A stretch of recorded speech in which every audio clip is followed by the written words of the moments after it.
Q news అందించే అవకాశాన్ని సద్వినియోగం చేసుకోండి. సమస్య ఎక్కడున్నా నేనున్నానంటూ ధైర్యంగా ప్రశ్నిస్తూ రాజకీయాల పట్ల అవగాహన కలిగిన అనుభవం గల రంగారెడ్డి హైదరాబాద్ రిపోర్టర్లు కావాలను. సంప్రదించవలసిన నెంబర్లు 8688926084. బీసీ కోటాకు మధ్య మార్గం చట్ట ప్రకారం 23%, పార్టీ పరంగా 19%. హామీ నిలబెట్టుకోవడానికి సుప్రీం తీర్పు అమలుకు ఇదే మార్గం. స్థానిక ఎన్నికల ఫార్ములాపై రాష్ట్ర ప్రభుత్వ యోచన తాము పాటిస్తూ ఇతర పార్టీలకు సవాల్ చేయాలన్న ఉద్దేశం. రాష్ట్రంలో ప్రస్తుతం బీసీలకు 23%, ఎస్సీ ఎస్టీలకు 21%. ఇక ఒక్క పంచాయతీ సహా స్థానిక ఎన్నికలు నిర్వహించాల్సిన పరిస్థితి. ఒక పక్క పంచాయతీ సహా స్థానిక ఎన్నికలు నిర్వహించాల్సిన పరిస్థితి, మరో పక్క ఇచ్చిన హామీ మేరకు బీసీ రిజర్వేషన్లు అమలు చేయాల్సిన స్థితి. ఈ క్రమంలో అనేక చిక్కులు, ఇతర సమస్యలు, వాటి నుండి బయటపడి రెండు నెరవేరేలా మధ్య మార్గాన్ని ప్రభుత్వం ఆలోచిస్తున్నట్టు సమాచారం. బీసీల గతంలో లాగానే చట్టపరంగా 23% రిజర్వేషన్లు అమలు చేస్తూ మరో 19% కాంగ్రెస్ పార్టీ పరంగా ఇవ్వాలని భావిస్తున్నట్టు తెలుస్తుంది. తద్వారా అసెంబ్లీ ఎన్నికల సమయంలో ఇచ్చిన హామీ మేరకు 42% రిజర్వేషన్ పూర్తవుతుందని, మొత్తం రిజర్వేషన్లు బీసీ ఎస్సీ ఎస్టీ 50% కూడదని సుప్రీంకోర్టు నిబంధనను కూడా పాటించినట్లవుతుందని యోచిస్తుంది. ఇతర పార్టీలను కూడా ఇదే పద్ధతిలో బీసీలకు సీట్లు కేటాయించాలని డిమాండ్ చేసి పైచేయి సాధించవచ్చని అంచనా వేస్తుంది. బీసీ ఓటర్ల గణన చేసిన, కులాల వారి గణన చేపట్టిన పంచాయతీ ఎన్నికలకు ఇదే విధానాన్ని అనుసరించాలనే వ్యూహంతో ఉన్నట్టుగా తెలుస్తా ఉంది. అయితే ఇక్కడ రాహుల్ గాంధీ గారు రిజర్వేషన్లు కాపాడడానికి ఎంతవరకైనా వెళ్తామన్నటువంటి సందర్భంలో ఇట్లా మధ్య మార్గాలు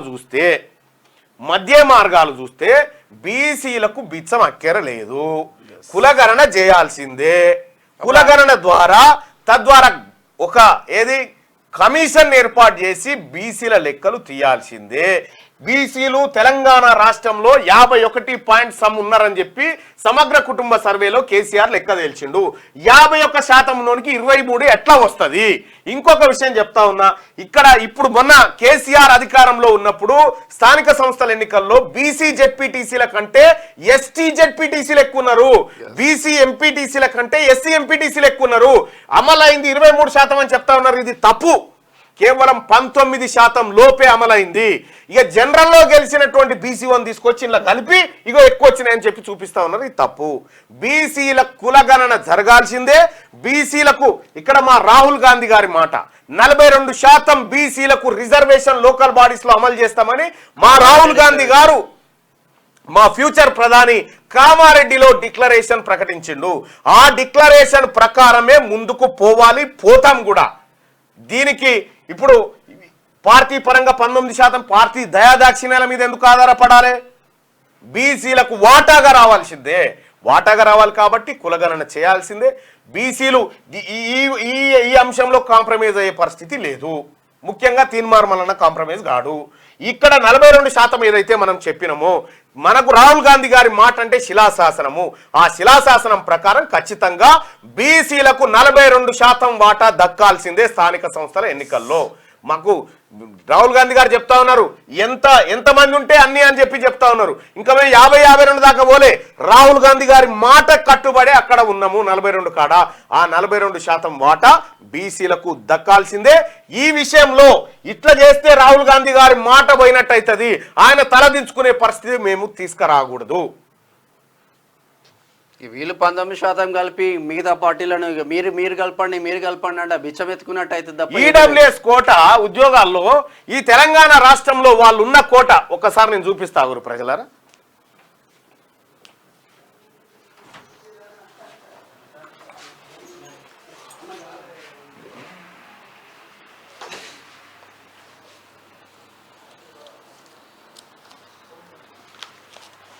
%23 కేవలం అంటున్నారు. మరి 23% ఎక్కడికి పోతుంది? 23%లో కనీసం 19% కూడా అమలు కాని పరిస్థితి అయితే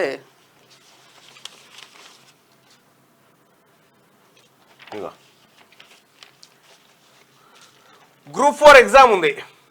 గ్రూప్ 4 ఎగ్జామ్లో ఈడబ్ల్యూఎస్ కు సంబంధించి అప్లై చేసిన వాళ్ళు ఎంతమంది? 24,891 మంది. అంటే ఎంతమంది? 3.42% టోటల్లో. 3.42% ఉన్నటువంటి వాళ్లకు ఎంత ఇచ్చారు? 10% రిజర్వేషన్. 3 పెట్టు ఇక్కడ. సో గ్రూప్ 4 చిన్నది అనుకుందాం, చిన్న దాంట్లో పెద్దగా అప్లై చేయరు, ఓసీలు అనుకుందాం. సో ఇక్కడ కూడా తెలంగాణ రాష్ట్రంలో ముఖ్యంగా 50 ఎకరాలు ఉన్నటువంటి ఓసీ ఈడబ్ల్యూఎస్ కిందికి వస్తుండు. గుంట భూమి కూడా లేనటువంటి ముదిరాజు, గుంట భూమి లేని ముదిరాజుకు 300 మార్కులు వచ్చినా ఉద్యోగం రాదు. ఇక్కడ 50 ఎకరాలు ఉన్నటువంటి ఓసీ ఆయనకు 220 వస్తే వస్తుంది. ఇది ఎక్కడ ఈ రిజర్వేషన్? ఇప్పుడు ఈ ఈడబ్ల్యూఎస్ కోటా 10% రాష్ట్రంలో ఇంప్లిమెంట్ చేస్తా ఉన్నారు. ఏ ప్రాతిపదికన ఇంప్లిమెంట్ చేస్తా ఉన్నారు? ఇక్కడ 10% మంది ఈ ఈడబ్ల్యూఎస్ అంటే ఎకనామికల్లీ వీకర్ సెక్షన్, ఈడబ్ల్యూఎస్ అంటే ఎకనామికల్లీ వీకర్ సెక్షన్. సో ఇందులో ఓసీల జనాభానే కేసీఆర్ చెప్పినటువంటి లెక్కల ప్రకారం, సమగ్ర కుటుంబ సర్వే లెక్కల ప్రకారం ఎంత అంటే మొత్తం ఓసీ కేటగిరీ 6.98%. మొత్తం ఓసీ కేటగిరీ 6.98%. ఎక్కడిది ఇది? Telangana state as per the data option from integrated house hold survey SKS 2024 లెక్క ప్రకారం 6.98 ఉన్నారు మొత్తం ఓసీలు. దీంట్లో ఈడబ్ల్యూఎస్ అంటే ఇందులో ఎకనామికల్ గా వీకర్ ఉన్నటువంటి వాళ్ళకు ఈ రిజర్వేషన్ రావాలి. ఇందులో ఎంతమంది ఎకనామికల్ గా వీకర్ ఉంటారు అంటే మొత్తం ఓసీలంతా వీళ్ళు. దీంట్లో ఫైనాన్షియల్ గా వెనకబడ్డటువంటి వాళ్ళు ఉంటే 1 లేదా 1.5% ఉంటారు. ఈ 1.5%కి 10% రిజర్వేషన్ ఉద్యోగాలు ఇస్తే అప్లై చేసిన కళ్ళొచ్చే.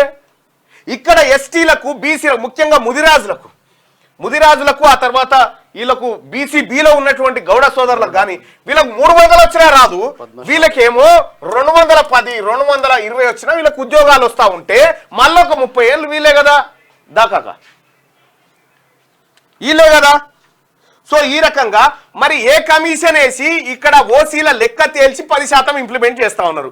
ఇది చెప్పాల్సినటువంటి అవసరం ఉంది. ఇది చెప్పాల్సి ఈ 10% ఇక్కడ ఒక లెక్క చూడాలి కాక, మీరు బాగా అర్థం చేసుకోరి. సమగ్ర కుటుంబ సర్వే లెక్కల ప్రకారం ఓసీల జనాభా 6.98% అని చెప్పి కేసీఆర్ ఇప్పటికి వెబ్సైట్లో ఉంది, చూసుకోవచ్చు. 6.98% అని చెప్పిన తర్వాత ఇందులో ఎకనామికల్ గా వీకర్ గా ఉన్నటువంటి వాళ్ళు ఎంత ఉంటారు? 1 లేదా 1.5% ఉన్నారు. వీళ్ళకు ఎంత శాతం రిజర్వేషన్ ఇవ్వాలి?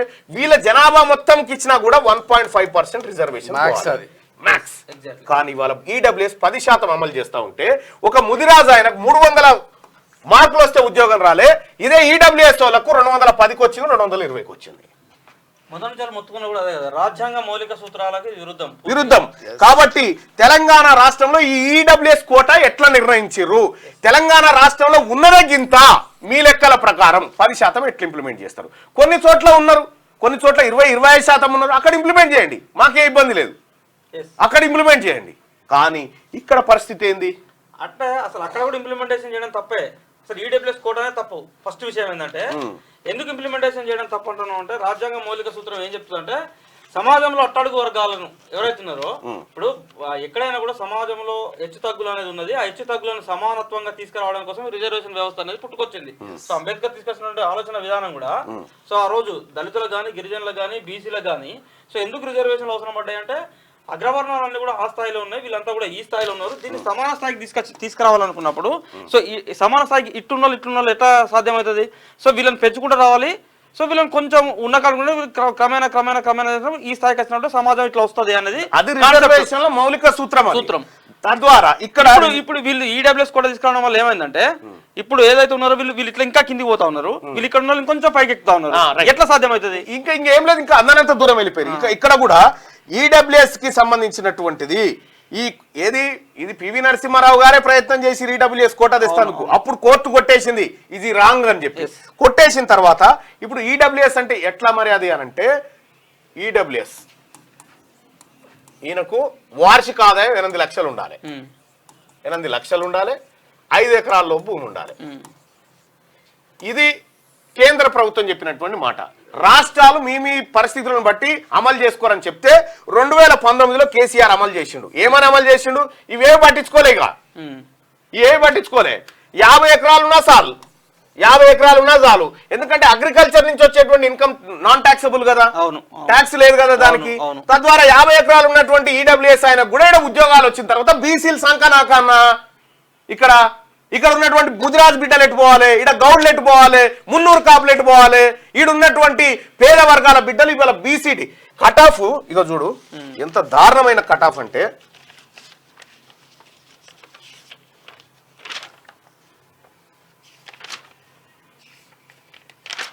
మీకు పెద్ద బ్రేకింగ్ ఏంటంటే ఈ కానిస్టేబుల్ భర్తీ కానీ చిన్న చిన్న ఉద్యోగాలు గ్రూప్ 4 లాంటి ఉద్యోగాలు ఉంటాయి చూసినావా, అందులో ఈడబ్ల్యూఎస్ కోటా అనేది బ్యాక్లాగ్ పోస్టులు మిగులుతాయి. తీసుకుంటారు ఎవడు? అవు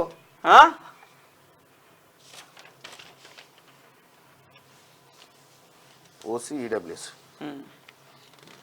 ఎంత దారుణాతి దారుణం అంటే నిన్న లెక్కలు చూస్తుంటే కన్నీళ్ళు వచ్చినాయి. బీసీ బిడ్డలు వచ్చి లొల్లి పెట్టేది అందుకే ఈ జీవో 46 జీవోలు ఈ జీవోలు ఆ జీవోలను లొల్లి పెట్టేది ఉత్తగా కాదు, వాళ్ళు లొల్లి పెట్టేది. ఈయనకి ఇక్కడ చూడిగో ఈడబ్ల్యూఎస్ లో ఏఈ సివిల్ దానికి మొత్తం ఎంతమంది అప్లై చేసిరు ఈడబ్ల్యూఎస్ కింద 1445 మంది అప్లై చేసిరు. 1445 మంది అప్లై చేస్తే అంటే మొత్తం ఎంత అప్లికేషన్ లో 5.32%. ఓకే, వీళ్ళకు ఇన్ని ఉద్యోగాలు వచ్చేసినాయి. మొత్తం ఉద్యోగాలలో 5.32% ఉద్యోగాలు వీళ్ళకి వచ్చేసి ఈడబ్ల్యూఎస్ కోటాలో. ఇగో ఈ రకంగా మొత్తం కొల్లగొట్టేసిరు. వీళ్ళు 30 ఏళ్ల పాటు ఈ ఉద్యోగాల్లో ఉంటారు, ఉన్నత స్థానాల్లోకి వెళ్ళిపోతారు. నేను బీసీ స్టూడెంట్స్ కి చెప్తా ఉన్నా, బీసీ విద్యార్థులకు బీసీ నిరుద్యోగులకు కూడా చెప్తా ఉన్నా, ఈ జరుగుతున్నటువంటి అన్యాయము ఇక్కడ ఏది ఈ గ్రేటర్ హైదరాబాద్ మున్సిపల్ ఎన్నికలలో ఎస్టీలు ఉండరే, ఎస్టీలు తక్కువ ఉంటారు కాబట్టి వాళ్ళకు 1% రిజర్వేషన్ అమలు చేస్తారు. వాళ్ళకు 1%. అయితే ఇక్కడ 50% స్లాబ్ ఉంది కదా, 50% దాటకూడదు అనేది ఉంది కదా. ఇక్కడ ఏమైంది, ఇలా 1%, ఆ తర్వాత 15% ఎస్సీ, ఇట్లా చేసిన తర్వాత 47% మొత్తం టోటల్ ఫిల్ అయింది. మరి 3% తక్కువ ఉంది కానీ బీసీలకు ఇయ్యాలి కదా, ఇయ్యలే, తీసుకుపోయి జనరల్ లో కలిపిరు. ఈ రకంగా కుట్రలు చేస్తా ఉన్నారు. దీన్ని ఎట్టి పరిస్థితుల్లో సహించము.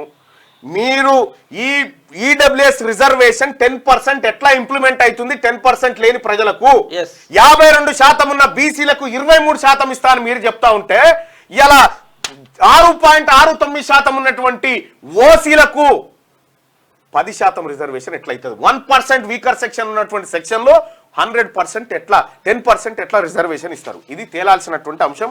దీన్ని ఎట్టి పరిస్థితుల్లో వదిలిపెట్టే ప్రసక్తే లేదు. ఇది బీసీ బిడ్డలకు అన్యాయం జరుగుతా ఉంది ఇక్కడ.